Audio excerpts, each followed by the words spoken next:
Absolutely, and it's about breaking down silos.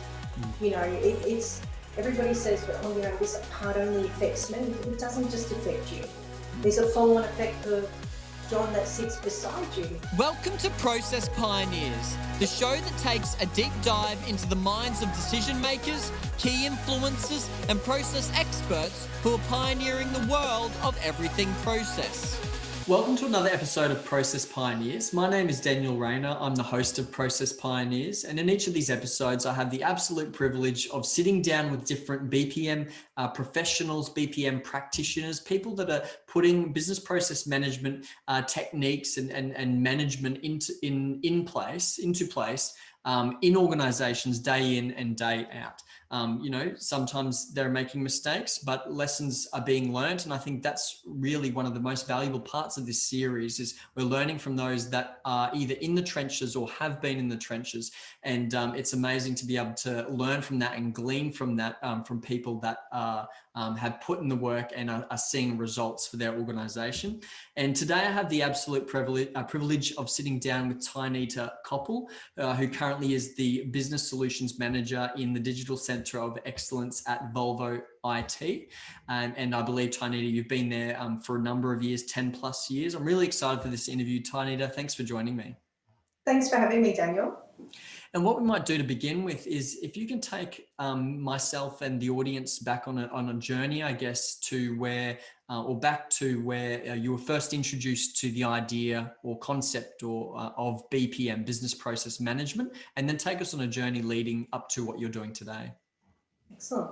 I started this a really long time ago. I originally started back in the sales and the retail area within Volvo Group, and I've always really loved that kind of area. And from there, after quite a few years, made a lot of changes there, and it was great. Went into purchasing, decided I wanted to go into head office. And so I went into purchasing, and purchasing is all about process. Right. We have acquisitions, we have everything else, but really you're changing the process within all of the dealer network. And I think out of all the purchasing that I spent there for a few years, I learned how to negotiate really well. I learned how to implement change of process and to work with the dealer network on all different levels. And that was really, really, we say we work in different jobs, but I really believe transferable skills. Right. No matter where you worked or what you did, you can use that skill as you're progressing in your journey. I kind of reflected on it a little bit when I got into that purchasing arena and thought, okay, I can do this, but I don't truly love it. For me, I need to be passionate about what I do to deliver, come to work and turn up every day and give 110%. So I moved into truck sales process within Volvo Group, and with my background coming from sales and retail, it really helped me, bolstered with what I learned in purchasing, and it was really fantastic. And I kind of found my home. I think everybody says when you find out what your thing is, you'll excel at it because you'll just get up and go to work every day and just love it. So I found out that truck sales process was really what I loved. I loved being able to go in there, work with the systems, work with all different levels throughout the dealerships, and be able to train and work with them and find out how they currently work. Why do we do this? Oh, because the last person taught me how to do it. And how she did it. And then it became a Chinese whispers on process. And then if I really went back to the way we should work and what the most efficient way, I found we're like 5 layers away from that. Yes. And I really wanted to look back and go, okay, well, I made that change and I was able to put that out throughout the dealer network. And I now know that these guys have had some improvements within their business. It doesn't matter whether I'm working with a big group or with a small group. You can tailor that to meet them. And essentially it's the same process. You may have the same people doing different processes throughout it, but you can really get some self-satisfaction from coming in there and delivering that. Yes, that's great. And I think coming from that, having worked in the sales space beforehand, working on that as a frontline employee, as a process practitioner, and then moving into that, process management, process improvement space, you were able to have that perspective of, well, what does the process look like for someone that is actually carrying it out. Because I think sometimes for BPM professionals, if they don't have that empathy or that awareness or that I guess willingness to understand, well, what does the process practitioner think about this? What are the pain points that they're experiencing? And really bringing them along for the journey, then I think you're missing out on a lot of potential value there. But anyways, carry on. Absolutely, and it's about getting it. It's almost like credibility because you've walked in their shoes before, you know, and it isn't. You're in head office and you don't ever really understand what we do. But I've sat there and I've done what they've done before. And so I can kind of really identify and relate to them. And if you want to go on that journey, as you say with them, you have to be able to do that. If you can't relate to something they've done, you know, just recently I've looked at setting one of my guys into one of the dealerships to go and work as one of these guys because he has not had commercial retail experience. And that lessons that you learn from that is invaluable. And you know, in my time that I've come along and I've come from just looking after truck sales process and then into workshop parts process and then the master data governance of it all, you know, and my position has really expanded. I believe the core business process improvement area, it doesn't matter what area you work in, it's so important and it's really, really, really helped me over the years to be able to implement some changes that I still see in the business now. I've got changes out there that I implemented 8 years ago. That's being followed today, and that's wonderful because I sit back and think, yeah, okay, well, we did something, and I think if you don't go to work and come home and think, yeah, okay, you know, I don't have dreams to be anything else or these, you know, big flash, whatever. I just want to know that I made a difference, and a lot of that is how you look at business process and also how you work within the dealer network and your network, whatever that network is, to influence change for the better good. You know, we can do many, many things, but we need to also understand the benefits. That's right. And there'll be people listening to this right now when they hear you talk about implementing a process 8 years ago that is still being followed today, they're left scratching their heads and asking the question, how did you make that happen? Why is that happening? Or what are the secret ingredients that needs to be put in place to make sure that happens? Because there's a lot of organizations out there that, you know, maybe a process was developed at one point or improved at one point, but over time, maybe there wasn't a central repository, maybe there wasn't a way for the employees to collaborate or communicate on a particular process. And so over time, everyone's doing it a slightly different way because you know that there is nothing there to guide them or teach them or show them, or that maybe they've found a better way of doing it, but it's that new way of doing it hasn't been captured and implemented into that process. So yeah, how do you go about, I guess, implementing something, a process change or improvement and having that adoption? I think it's really inclusion, being relatable to who you're trying to deliver that to and what you're trying to achieve. Be really clear on your objectives, and make sure that what we're actually doing will actually help them in some way, because business process improvements, it's a lot of streamlining, it's a lot of listening. I can't exactly tell you right now how somebody out in that position would do it, but they would be able to, you know, by having, you know, these key stakeholders, they can influence the way that that process goes. And generally, we can sit here and look from the outside in and go, yeah, I can see where maybe if we change that business process, here's my benefits, here's my flow on effect, great. But unless you actually go out there and you actually interact with those people and get that sort of very real perspective, you're actually making decisions that you're not quite sure how that impacts them. So you really have to make sure that you take the time to go back and investigate that correctly. And, you know, if you have the key stakeholders in place, people that have opinions because they do that position or they run that process and it's part of their daily grind, they go in there day in, day out. If you went and spoke to one of those people, they would give you 20 improvements straight away. Yes. Because, you know, why do you do that? Because that's the way it's always been, but I wish I could do it like this. You know, listen to those people. Make sure that, you know, you walk through. I myself, I want to walk through to a dealership where I started. I know people from 10 years ago, and I can still go up and be able to relate to them, and, you know, and communicate with them, and build those rapports and relationships, because you need to be able to do that to make sure that you have the correct effect that you're looking for. Yes, right.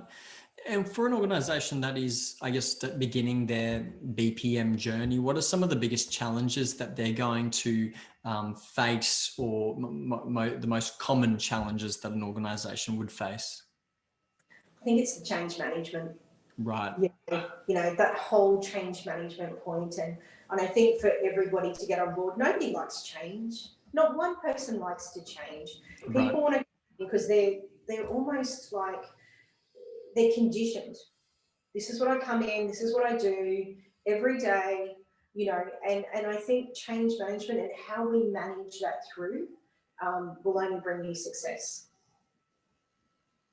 That's good. That's great. And I guess the other thing that, you know, once an organization has adopted BPM and has seen those small wins, those quick wins, they're starting to get, you know, momentum there.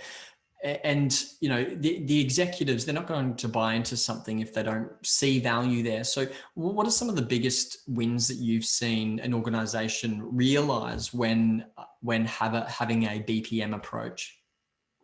I think one of them was surrounding our master data governance and how we approach that, and what that means to us as a company, and how we can make that actually enhance what we actually have to do as a business. Because, you know, without that sort of governance and the way that we work forward, and you know, if we can see some of these results, and, you know, executives, they want to see benefits. They want to see where we're really agile, and they want to see where we can implement something that brings so much business improvement that we can see the end line. I think sometimes the problem we kind of run into with all of this is that we're not agile enough for them. And sometimes we need to take the challenge but invest in it. And I mean, I'm talking about investment from the executive team and culture and the way that we approach it, and adopt it from the CEO to the executive team down to the managers to everybody. And, you know, there is that big flow on effect. And so I think, you know, when we look at change management, how we get there, adopting that change and driving some of that governance in there, but having the support and backing of everybody, and that everybody has that equal valued input into it as well. So, you know, I really value somebody that is sitting out doing the job to the same person that could be a manager in here. You know, for me, their input is valued exactly the same. I think that's a great point there, being able to leverage the team, you know, because as we spoke about earlier, you're going to have people, frontline employees, the process practitioners, the ones that are actually carrying out the work, whether they're on the phone call for customer support, or whether they're in the warehouse or the factory doing a particular role. As you mentioned earlier, that they probably already have 20 improvements that come to mind about how you can do things better. So why not bring them along for the journey and leverage off that insight that they're getting as the people on the front line. And then also, you know, that middle management, senior leadership, the executive team as well, making sure that, you know, it is an enterprise-wide approach. Otherwise, it is going to be an uphill battle to try and, I guess, implement it, but effectively implement it. Absolutely, and it's about breaking down silos. You know, it's everybody says, but oh, you know, this part only affects me, but it doesn't just affect you. There's a follow-on effect for John that sits beside you because of the way you did it here. But, you know, if we all work together and we looked at this together, how can we make this work better together, and how can we implement this? And if it works for you, why wouldn't it work for the next place? So, you know, it's, you know, sharing and creating those key user networks as well. So, you know, you could have different people from different areas coming in as key stakeholders, because that's where you get, you know, variety is key. Having different people with different perspectives, with valuable input. Yes, yes, definitely. Now, it sounds like, or from our conversation earlier, you're obviously working in an organization that has a very, I guess, has bought into process management, and you've got momentum there behind you. For someone that's listening to this conversation, and maybe they're from an organization where it's a very small process team, maybe there isn't much buy-in. There are people coming to mind right now that they're one in a company of 4,000 and they've been given the title process design lead or something like that, where they've got to understand and manage and improve the organization's processes, with very limited resources. But how, I guess, as someone that does work with the senior leadership frequently, how should someone go about getting buy-in from the executive team? What sort of language do they need to use? How do you communicate to that level when trying to pitch the value of BPM? I think to be really honest, we just need to make sure that they understand what we're trying to achieve and make sure that it's valuable and visual. Because, everybody, you could stand up and explain something, but if you put up a simple process mapping about what it is and what it could be, and explain that more in depth and really get their buy-in to it and really get them involved and they're a part of it, then anything's achievable. From small things grow. I came from being having to be thinking in a silo effect to having to think quite broader. And sometimes we can think holistically and take on too much, but we also need to make sure that we look at how we roadmap that for ourselves, as well, because, we need to make sure that whatever we do, especially when we're speaking to whoever our audience is and we're trying to get buy-in, if we're not passionate about it, we don't believe in what we're doing, making sure that what we're delivering, it will deliver benefit. If there is benefit in it, and there is, you can prove that there'll be benefit in it, I don't know anybody that won't buy into that. Yes, yeah, that's right. And obviously there are going to be, potentially there are going to be hurdles that arise along the way. That there could be potential objections. You may have buy-in or sponsorship from a certain group in the organization, and then resistance from another group in the organization. Well, what are some of the objections that someone will face when an organization is adopting BPM? I think really on how we work really agile, I think, sometimes they're looking for the quick fix. Right. Business process improvement sometimes isn't a quick fix. Sometimes we need to be patient. Sometimes we need to persevere, and sometimes we need to make sure that we have priorities around what we're trying to implement. Because if you can deliver something with more benefit and that's a higher priority, you will get that buy-in towards it. And I think, sometimes we focus on the wrong things. And I think for us, really, we've worked towards roadmaps and how we deliver that, and working amongst the KPIs and how we work around those so that we can achieve what we need to achieve. You're going to hit every type of hurdle. There will be every excuse under the book, because people generally just don't like change management. So, they'll be sick on a training day when you're trying to implement business process. I've had people not actually take annual leave, purposely move their annual leave to the day when I was going to implement something. But that's okay. And that's where I say perseverance. You need to break that person down. Okay, so what is it? Okay, so can I help you? Help me help you.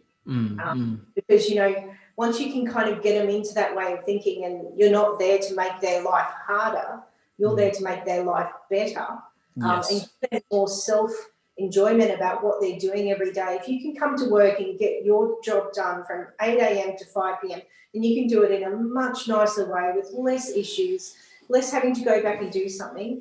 And you can prove to them and work with them through these things, you will get their buy-in. They'll be your biggest supporter. I sometimes, when I tackle some of these things, I always work with the person who objects the most. Right, because okay. if you can get that person across the line, you can get anybody across the line.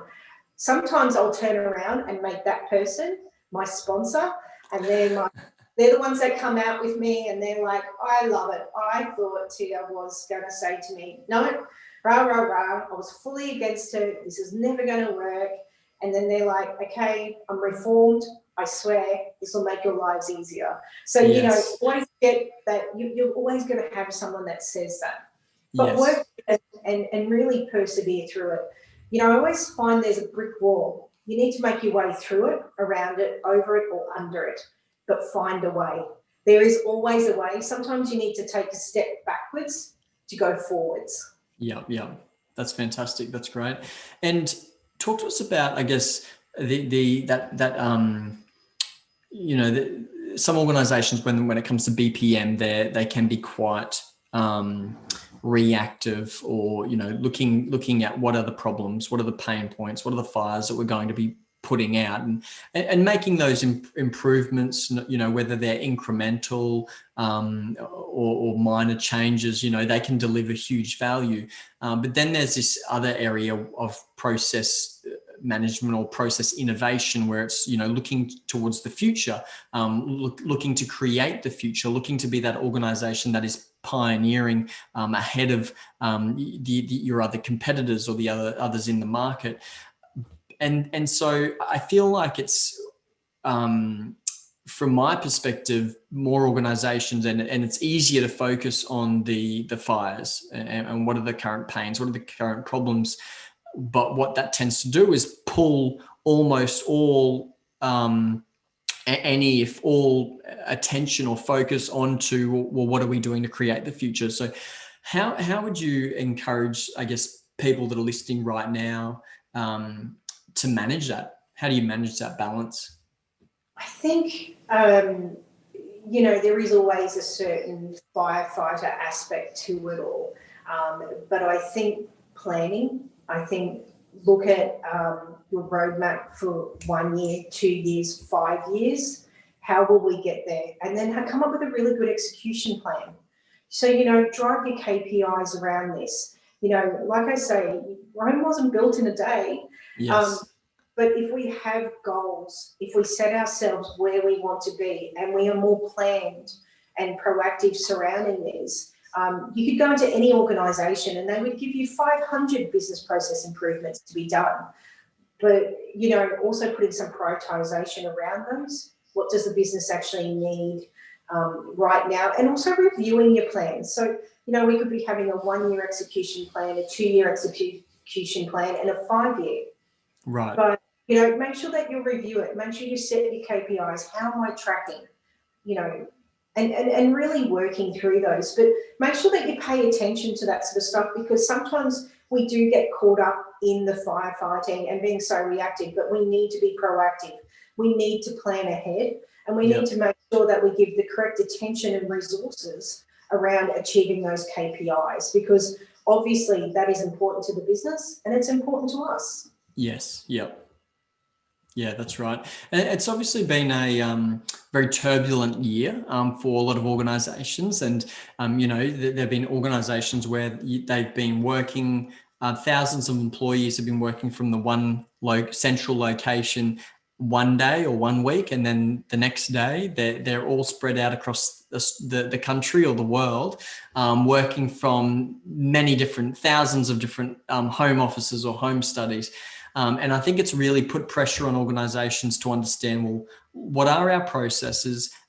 Is there an easy way for us to communicate that for our workforce to collaborate on that? How do we, I guess, tackle this new way of working and do it efficiently and do it effectively? So how has BPM played a role in the last year?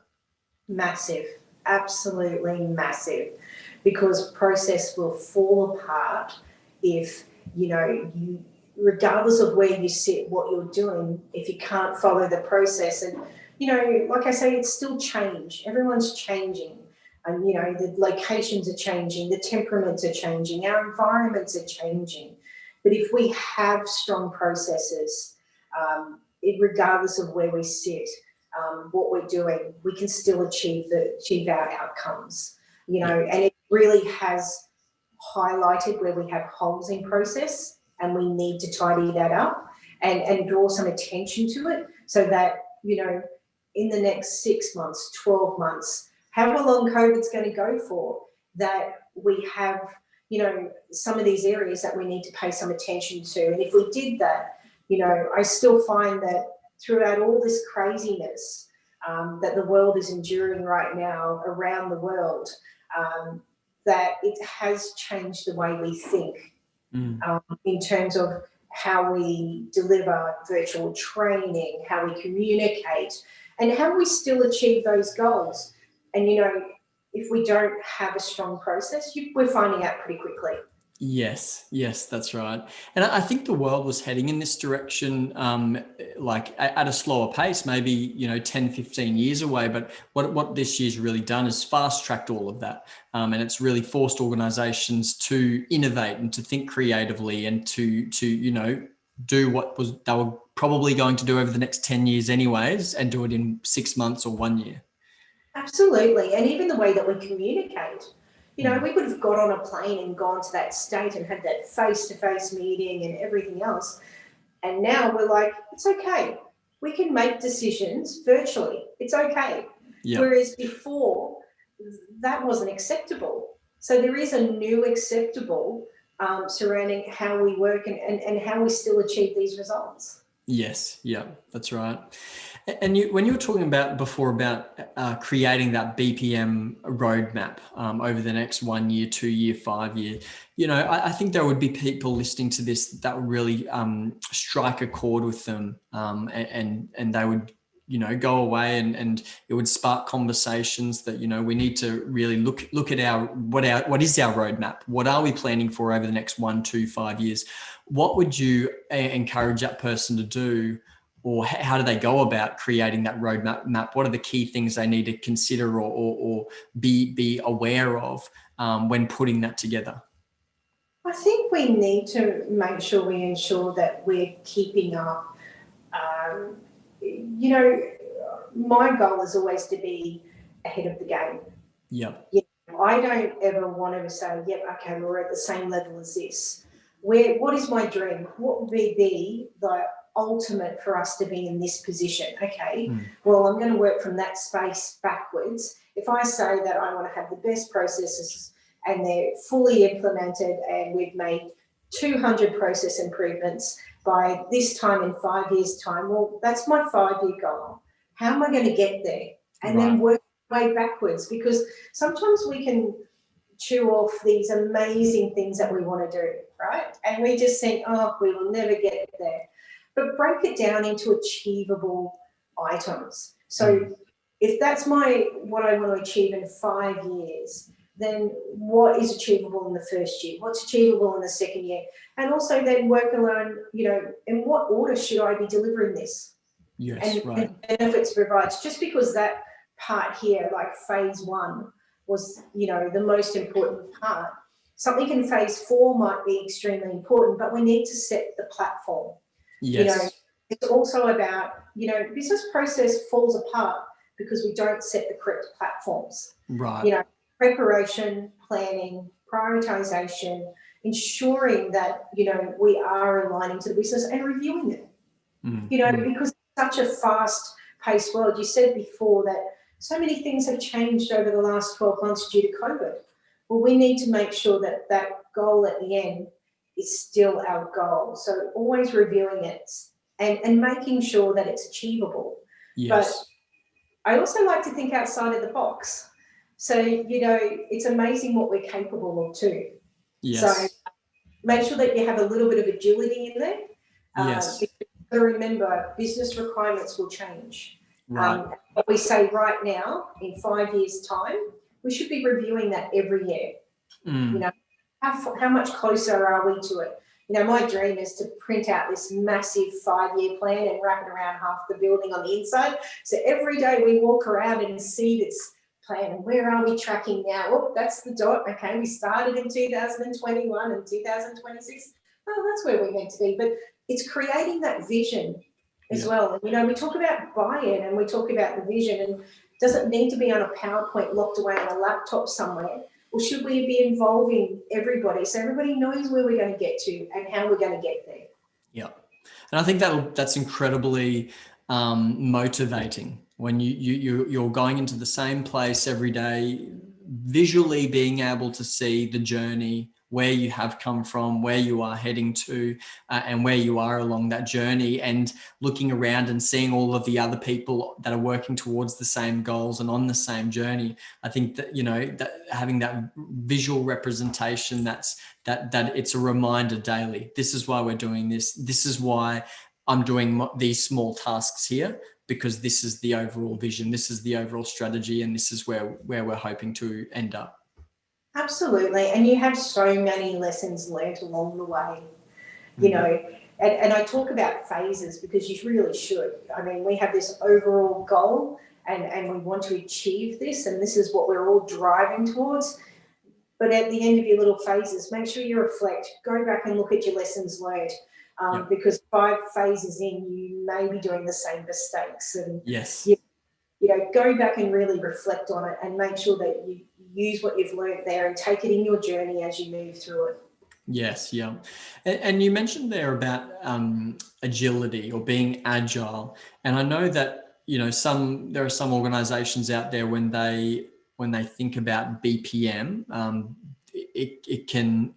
for some people, it's almost in opposition to being agile. It's very much the governance, the control, the having the structure in place. But how does BPM and agile work together? How do they complement one another? I think they do. I honestly do, because if we're not agile enough, and business process management, really, when we do it, we are looking, and you're right, we are looking at governance and how we structure it, and that's how we move through it.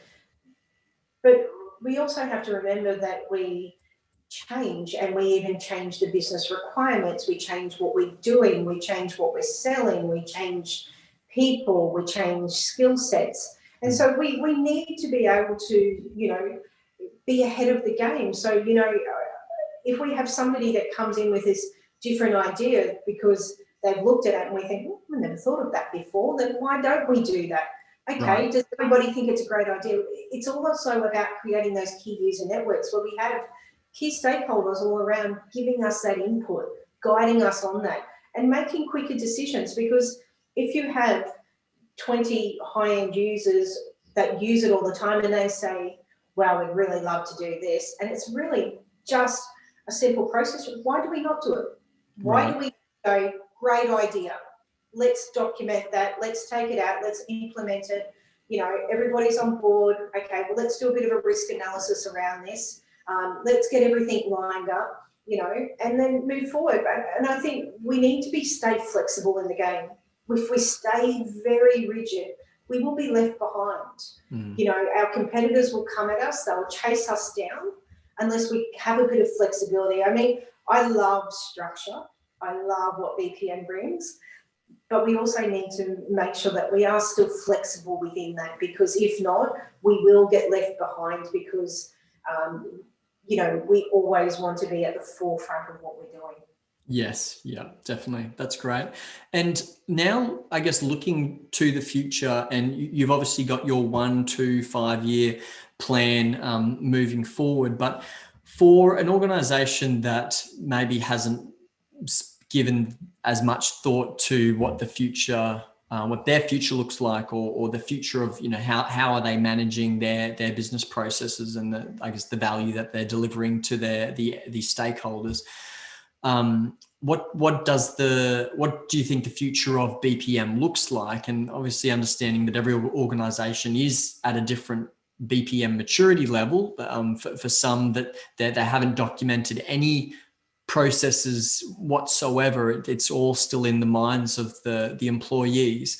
And then for other organizations, everything has been documented, improved. They're looking into robotic process automation now. They're looking into things like process mining and using data to analyze their processes and things like that. But what do you think the future of BPM looks like? Look, especially where I am now, I just came out of a project where we created robots within our team to get through that, because I just feel that we really need to think outside of the box to be ahead of the, to be going forward into the future. And it is about, different skill sets all coming together to be able to work together to get to that point. And, we are going to have digitalisation that will be at the forefront of it and pushing us to. Because, when we talk about robots, we talk about automation, we talk about all these things, it really will force us to make sure that we address our business process, because, as we're going through it, you think about all the IT changes we've had, you think about, the flexibility that we've now gone through COVID. In 2 years' time, we could be in a completely different place to what we are now. And I'll guarantee you we are. What we think today is what we're going to be in 2 years and 5 years. I can guarantee you in 2 years I'll be saying something completely different of where I'm going to be in 5 years, because of the evolution of what's happened. There's so much change that's happened. It's forced us to get to this point. And I think with, I could tell you now that 8 years ago, I wouldn't have said to you that I would be using robots for part of my work. Yes. But I now have one guy on my team that does that for us. Do you know what I mean? Yes. And it's automation and all these things that we know improve process, and it actually enhances everybody's daily life in the workplace. And at the end of the day, I'm really passionate about, I really want people to come to work and come to work to want to work, not because we've got this laborious process that's really just laden down and it just, you spend 3 hours doing this every week. Why did you not come to me sooner? We could have done something. I'll create something. I could probably get one of my guys to come in here and go, yeah, that's easy. 2 hours later, here you go. And they're just like, oh, you've just saved me 3 hours a week for my entire rest of my life that I work here. And that's what I think BPM, I get out of it. I get that thing that we're helping people. We just need to make sure that, I know it's about governance, I know it's about structure, but really, what are we here to do? And really stay focused on that, because there are so many opportunities to be able to show the business improvement management and what we can do with that continually. But we do need to ensure that IT is just running at such a rapid rate now.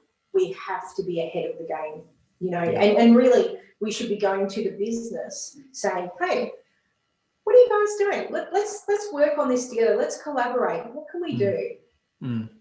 That's great. That's fantastic. And for someone that's listening to our conversation, and, we've been talking for 35, 40 minutes now, and maybe for some people, it's the first time they're really, I guess, hearing from someone, what does BPM look like practically? Maybe they've read about it in a book. Maybe they've heard about it in theory. Maybe it's been thrown around, like the phrase has been thrown around in their workplace, but this is where they're really starting to learn, well, what is BPM and what can it bring to an organization? Where would you encourage that person to go next to learn more about BPM? Because obviously, the internet has a lot of information and can be very overwhelming, and with a lot of contradictory advice and suggestions and things like that. But where should that person go to understand, well, what is BPM? How can it bring value to our organization in the current situation, in the current circumstance, at the current maturity level that we are at?